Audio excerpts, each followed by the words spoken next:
अस्सलामुअलैकुम everyone, welcome back to my YouTube channel. उम्मीद करती हूँ कि आप लोग सब खैरियत से होंगे। आज की मेरी वीडियो ख़ास कर हामला ख़वातीन के लिए है जिन लोगों को खून की कमी है।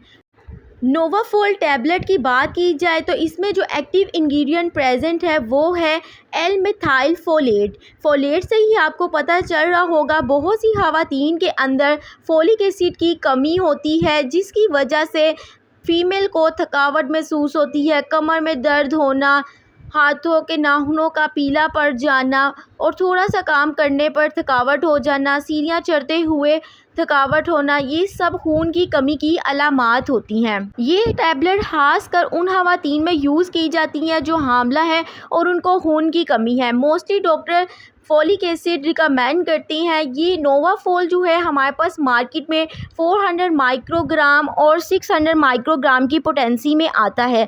और इसके अलावा वो लोग जिनको जिगर का मसला है, खून की कमी हो रही है, वो लोग भी इसका इस्तेमाल कर सकते हैं। गुर्दों का मसला है, खून की कमी है, वो भी इसका इस्तेमाल कर सकते हैं। ये हमारी न्यू रेड ब्लड सेल्स को प्रोटेक्ट करता है, बनाने में हेल्पफुल रहता है। अगर आप प्रेगनेंसी में इसका यूज़ कर रही हैं तो आपने नोवाफॉल टैबलेट की 400 माइक्रोग्राम की पोटेंसी में जो टैबलेट ले रही हैं उसको दिन में 2 बार इस्तेमाल करना है।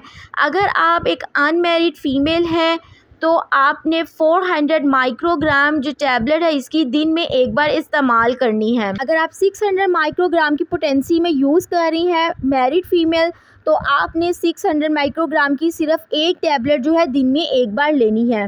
इसके साइड इफ़ेक्ट्स की बात करें तो एब्डोमिनल पेन, उल्टी, मतली, हेडेक और इसके अलावा ड्राई माउथ हो सकता है, लेकिन ये सिम्टम्स 100 में से किसी एक लोगों को ही शो होती है।